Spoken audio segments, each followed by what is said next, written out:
वहीं पीएमओ में राज्य मंत्री डॉक्टर जितेंद्र सिंह ने अलगाववादियों की सुरक्षा हटाने की बात कही है। उन्होंने कहा कि जो मांग देश की जनता कर रही है वो ठीक है। गृह मंत्रालय पूरे मामले का संज्ञान लिए हुए है। उनसे बात की हमारे संवाददाता जितेंद्र ने।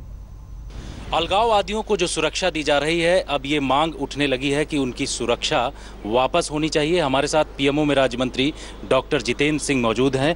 सर, जिस तरीके से जो डीएसपी को वहां पर भीड़ ने पीट कर मार दिया, अब ये मांग उठने लगी है कि अलगाववादी, खासतौर पर मीरवाइज, उमर फारूक, इन जैसे अलगाववादियों की सुरक्षा अब वापस होनी चाहिए। केंद्र सरकार क्या करे? निश्चय जो आप कह रहे हैं, ये इस समय हर देशभक्त भारतवासी की इसी प्रकार की भावनाएं होंगी और इसको आप नकार नहीं सकते।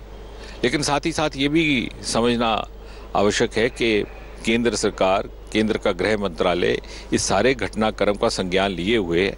पहले और अब के बीच में बहुत अंतर भी है। जिस प्रकार का दबाव और जिस प्रकार की जांच की कार्रवाई अलगाववादी नेताओं और उनके समर्थकों के प्रति अब आरंभ की गई है पिछले कुछ सप्ताह में, ऐसी कई वर्षों से देखने को नहीं मिलेगी।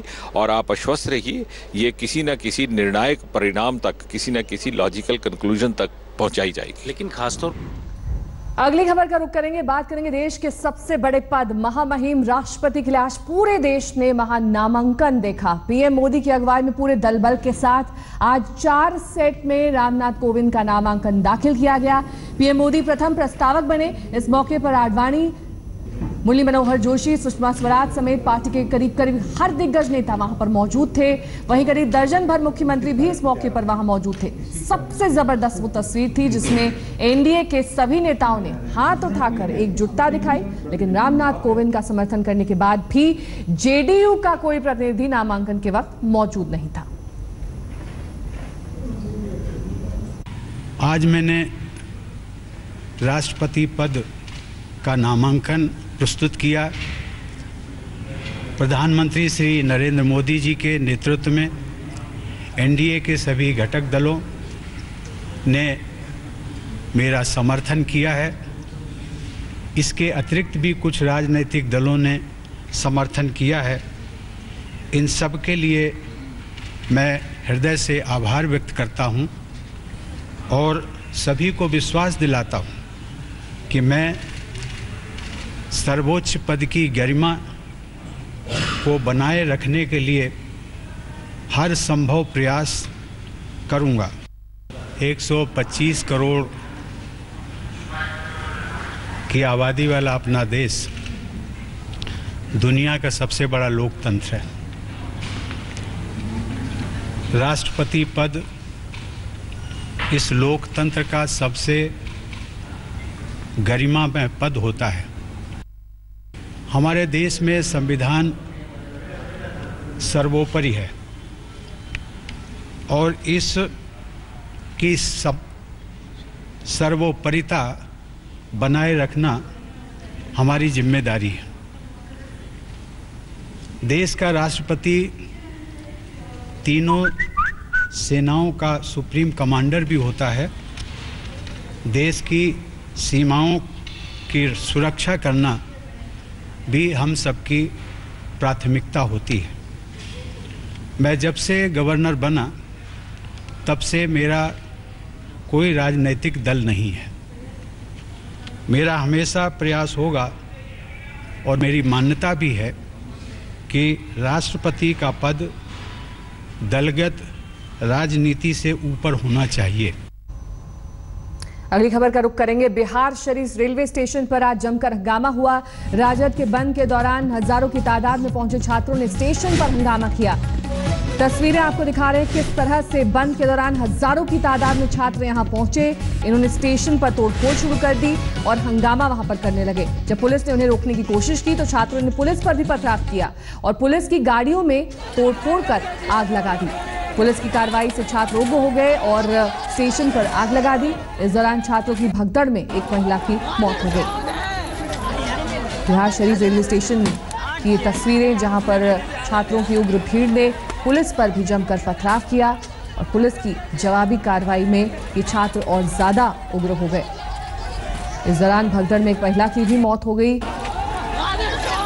ये छात्र बड़ी संख्या में यहाँ पर बिहार शरीफ रेलवे स्टेशन पर मौजूद थे। उन्हें रोकने की कोशिश की गई, इन्हें काबू में करने के लिए समझाया गया, लेकिन फिर भी ये नहीं माने। उसके बाद उन्होंने पुलिस पर पथराव किया, लाठी डंडे बरसाए, उनकी गाड़ियों में जमकर तोड़फोड़ की और आग के हवाले भी कर दिया। 3 तस्वीरें आपके सामने, किस तरह से आग जनी की ये घटना, उसके बाद तोड़फोड़, उसके बाद भगदड़ में महिला की मौत।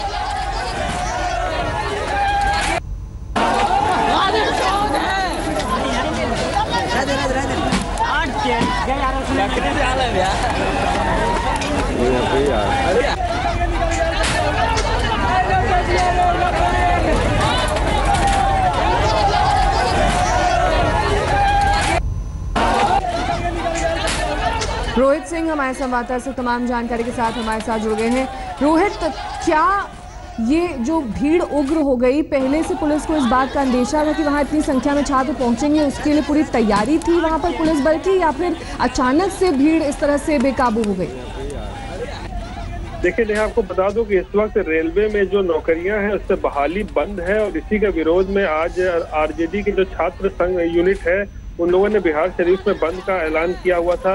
और इसी दौरान जो है ये भीड़ रेलवे स्टेशन के पास, नालंदा रेलवे स्टेशन के पास उग्र हो गई और फिर कई गाड़ियों में लोगों ने आगजनी की, कई गाड़ियों में तोड़फोड़ की, जिसके बाद पुलिस को भी वहां पर मौके पर पहुंची और उनको भी जो है छात्रों के ऊपर लाठीचार्ज करना पड़ा और फिर उग्र छात्रों को कंट्रोल करने के लिए उन्हें गोलियां भी चलानी पड़ी। इस पूरी घटना में एक महिला की जो स्टेशन पर है गोली लगने से मौत हो गई है। पुलिस का मानना है कि पहले गोली छात्रों की तरफ से चलाई गई थी, जिसके बाद ही इन लोगों ने भी जवाबी कार्रवाई में गोलियां चलाई, लेकिन इसकी जांच अभी हो रही है। लेकिन घटना जिस तरीके से घटी है इसमें एक महिला की मौत हो गई है। और पहले चलती ट्रेन में सीट को लेकर झगड़ा और फिर बीफ की अफवाह, ये दोनों चीजें कुछ ऐसी मिली कि दिल्ली और मथुरा के बीच ट्रेन में ही एक नौजवान का कत्ल हो गया, जबकि 4 बुरी तरह से जख्मी हो गए। दिल्ली से ईद की खरीदारी कर बल्लभगढ़ लौट रहे 4 नौजवान EMU ट्रेन में हिंसक भीड़ का शिकार हुए और ये वारदात हुई। कल रात दिल्ली और मथुरा के बीच जब एक ट्रेन पूरी रफ्तार से दौड़ रही थी तो ट्रेन के अंदर फिल्मी अंदाज में मारपीट और चाकूबाजी का सिलसिला चल रहा था और इस तरह कई किलोमीटर तक रह रहकर हुई ये खूनी झड़प चलती रही। और जब ये सब कुछ खत्म हुआ, एक नौजवान की जान जा चुकी थी, जबकि 3 बुरी तरह लहूलुहान होकर अस्पताल पहुंच चुके थे। लेकिन सवाल यह है कि आखिर ट्रेन में 2 गुटों के बीच चाकूबाजी और खूनी झड़प हुई क्यों? तो इसका जवाब है सीट का झगड़ा, बीफ की अफवाह और नफरत। जी हां, कुछ इन्हीं वजहों को लेकर करीब 15 से 20 लोगों की भीड़ ने चलती ट्रेन में 4 नौजवानों को इतना पीटा और चाकू मारे कि एक की जान चली गई, जबकि बाकी जख्मी हो गए। दिल्ली और मथुरा के बीच चलती ट्रेन में चाकूबाजी, सीट का झगड़ा और बीफ की अफवाह ने ली जान। ईद की खरीदारी कर लौट रहे लोग बने भीड़ का शिकार। चाकूबाजी में एक नौजवान की मौत, 3 लहूलुहान।